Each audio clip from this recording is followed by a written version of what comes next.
I wanted to stay invisible. Like, I wanted to stay hidden. I didn't want to show myself. And I have a lot of reasons why, but most of them fall under fear.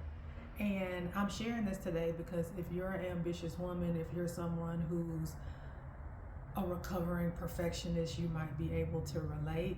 So I'm going to talk about the reasons why I didn't want to show up or I wanted to stay invisible, and I'm also going to share why I'm choosing to show up. Because in 2026, we are not letting fear stop us from doing things that we want to do, we desire to do. We're kicking fear out. And also, I have my notes here so I don't get off track and get to talking and don't stay focused. And I didn't want to stay invisible because I didn't have anything to share or I didn't have anything to say. Well, let me just get into the reasons. The first reason is people on the internet are mean, and you know it. I feel like sometimes people wake up just to be mean and to leave nasty comments, and I didn't want to experience that. And in the same token, again, that's like fear playing a trick on you. And you might have experienced this too, like you have a fear or something, but you really don't have any evidence of that happening to you. You've only seen it happening to other people. Because I started my YouTube channel like a little bit over a year ago, and I would post here and there. I mainly kind of chronicled my book writing journey, but no one ever left me a nasty comment. But it was a lot of work and effort just because my perfectionist brain was like wearing me out, girl. It was wearing me out.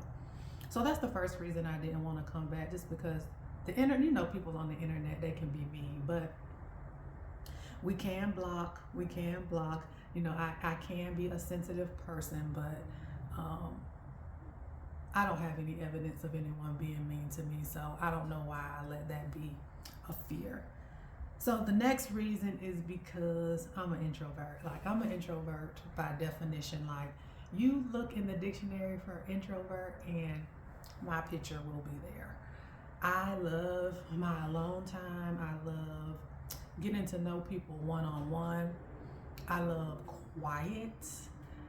I was the only child till I was nearly 8 years old, so I don't have a problem with being by myself or being alone. So I'm an introvert through and through, and I'm not shy, because people sometimes get that like misunderstood, like introvert means you're shy. That's totally not the case for me. I've been in corporate leadership, so of course I've had to present in front of executive leadership. I've had to present in front of my teams hundreds of times. So it's not about that. It's about just me being more reserved and more private about things.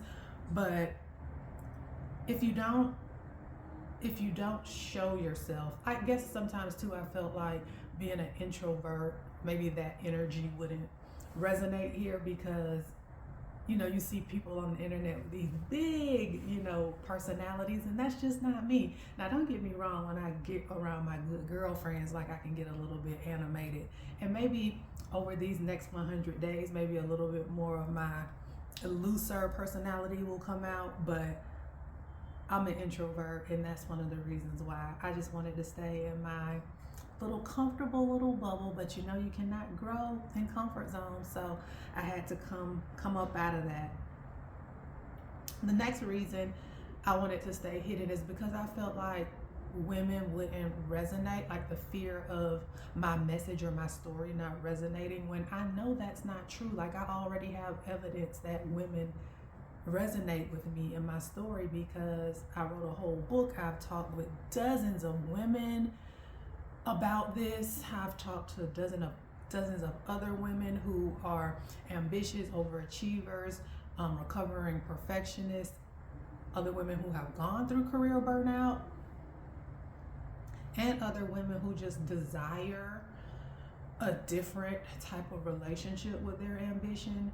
Again, just being in a way where it's more sustainable, and they're running the ambition, not the other way around. So that was one of the reasons why I just wanted to stay hidden, because I just didn't know, again, where did that fear come from? Like, of course women will resonate with this message. The next reason is because I had a fear of, I keep looking, because making sure my device is recording, because believe it or not, I've recorded this video 3 times and it's cut off on me. I don't even know how long I was talking, but I'm like, no, I need to see if this thing is recording or not. So the next reason was I didn't want to get back in this social media, like feeding the social media machine, because during my season of burnout, I had started style blogging as a creative outlet. My focus was helping professional women add more color, boldness, patterns, prints to their workwear fashion. And I had started style blogging, and it kind of took off, and I was working with cool brands, getting brand deals. And my main platform was Instagram, and of course I had my blog. So I was writing blogs, I was posting on Instagram every day, sometimes two times a day, and then towards the end, I was even posting on TikTok. When I tell you it was too much, like, of course the career burnout was 90%, but that 10% from the social media, it just wore me out, and I just felt like I had some fear and some resistance about coming back to YouTube, or just posting more regularly on YouTube, because I didn't want to get sucked back into that. And after me burning out from the social media, I deleted everything. I was just like, nope, I'm quitting everything. I deleted my Instagram, my TikTok, Facebook. I deleted everything. Like, till this day, I don't have any personal social media. Like, this is just like my personal brand or my business page. But it was some fear about coming back to YouTube more regularly in that capacity. I don't know if you've ever felt that way, like you sunsetting something, or you're no longer in a season, and just a little bit of fear about going back that way. I kind of feel like that in one element of the corporate career that I left. At the time, I felt like I never want to do this type of work again, but now, like years later, I'm reimagining what that could look like for me. So I don't know if you've ever experienced anything like that, or if that resonates with you. But now, like, doing this particular thing, I was really good at it. So I'm like, why wouldn't I ever want to do that again? No, I just don't want to be in that particular environment again, doing that type of work. But more on that later. So while I was getting my points across, like, for what I wanted to talk about today with this video, I started to think about other ways that I was hiding myself. And I started reflecting, and I noticed, well, I was able to pinpoint, I was doing this a little bit in my corporate career, like, just maybe not speaking up as loudly or as often in meetings,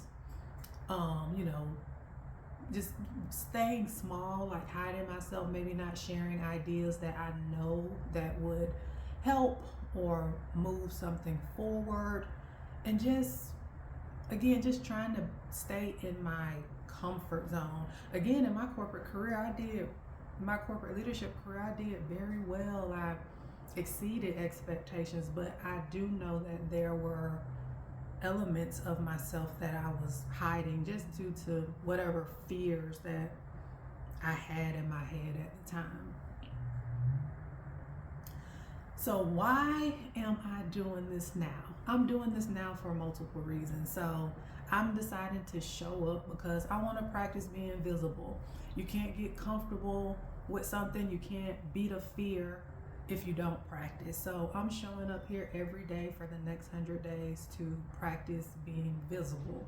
I'm also want to practice talking long form, like just picking a topic, thinking about a few points that I want to just write down so I don't forget, and then sharing my lived experience around it, sharing my transformation, sharing any life lessons that I might have had from it.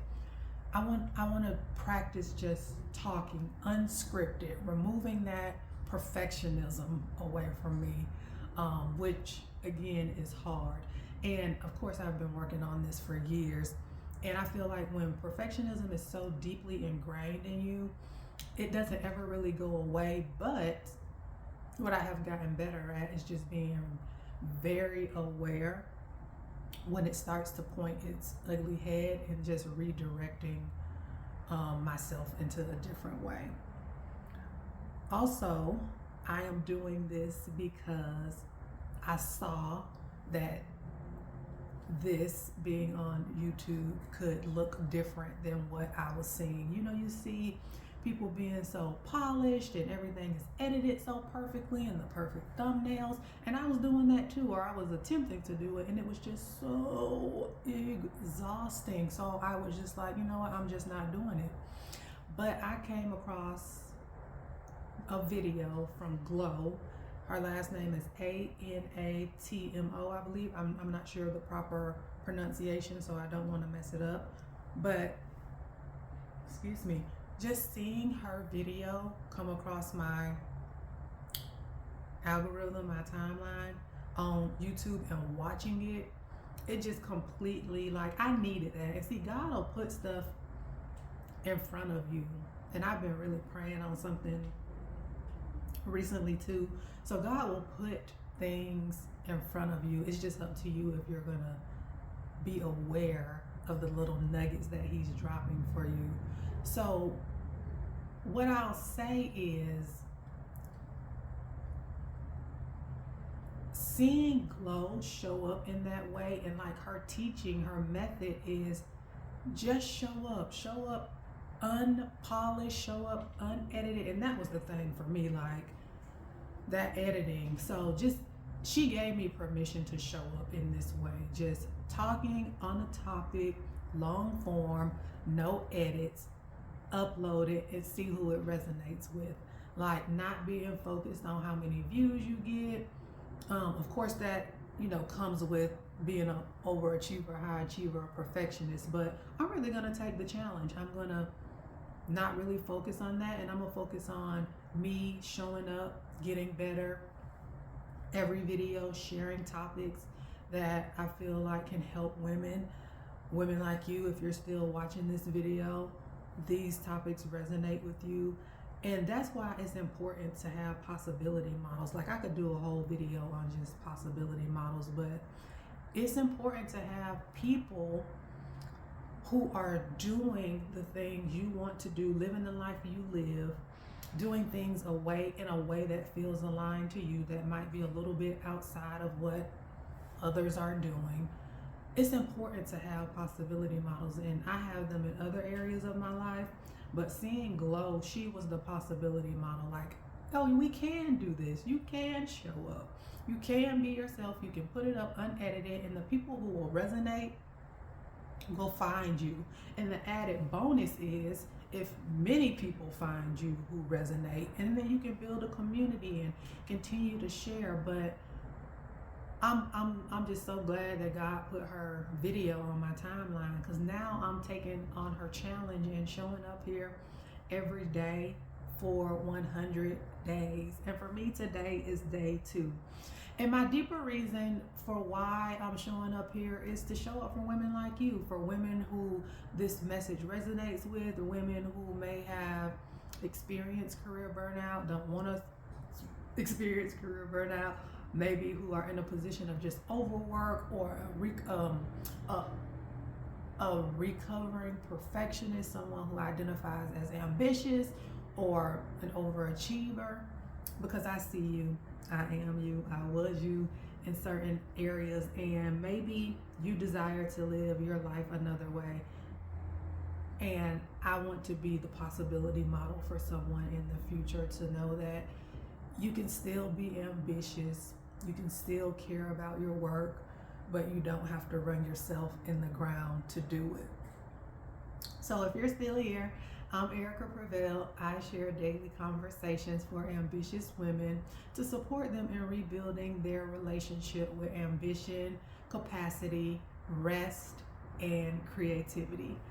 Until tomorrow, bye.